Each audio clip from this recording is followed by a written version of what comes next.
Hi, this is Jordan bringing you this week's patient update, but first I'm excited to introduce the Teach on Raptor Center's new Raptor Rehabilitation Intern. This is Kaylin.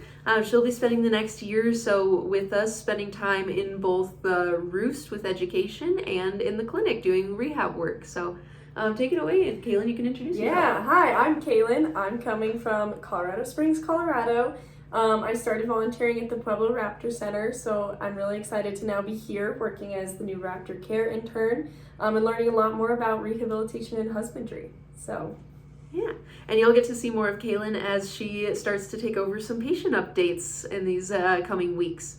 So we have a nice lineup of updates on a long-term patient's progress, on a release, and on a new admit. So let's get into it. Prairie Falcon 25185 came from Jamestown, Wyoming with a fractured left metacarpus. This patient spent about 8 weeks in a wing wrap, which might sound longer than we tend to immobilize other wing fractures.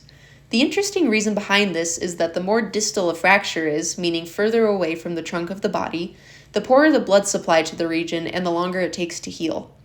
You'll notice that this is a distal metacarpal fracture, meaning it's quite far out from the bird's body. Where a more proximal fracture such as a humeral or radius ulna may be immobilized for about 5 to 6 weeks, these distal fractures typically need 6 to 8 weeks to fully stabilize. However, this patient's wraps have since been removed, and their wings' movement and range of motion are both looking very normal. Again, with the location of this fracture and the length of time it takes to heal, we'll be proceeding very carefully with early flight conditioning and moving slow to ensure that this patient doesn't re-injure themselves early in the process. Here is the patient on a low wall perch, having progressed from strictly ground perching. Merlin 25181 came to us from Green River, Wyoming with a right coracoid fracture and damaged and broken wing and tail feathers. This bird made an uneventful recovery from their coracoid fracture and was able to fly pretty much within a month of care. While the broken feathers, especially on the tail, were broken too far up the shaft to imp or attach donor feathers to that broken shaft, this bird proved in small units and in a makeshift obstacle course that they could still maneuver extremely well in the air. While there can be challenges to flying without a tail, the clinic staff decided this bird had much better odds in the wild than staying under clinic care and under high stress for the months that it would take for these feathers to molt back in.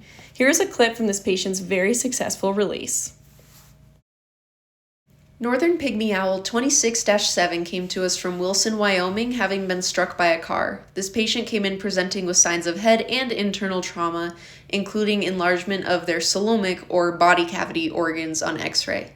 This patient stabilized quickly in our supportive oxygen unit and has been very bright, alert, and responsive these past couple of days.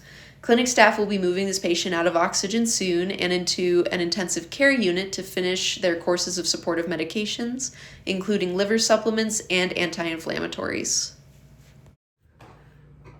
That's all for this week's update. Thank you all for joining us. Remember, if you'd like to do your part in keeping wild birds wild, you can click the link in the description below or visit our website directly. Thanks!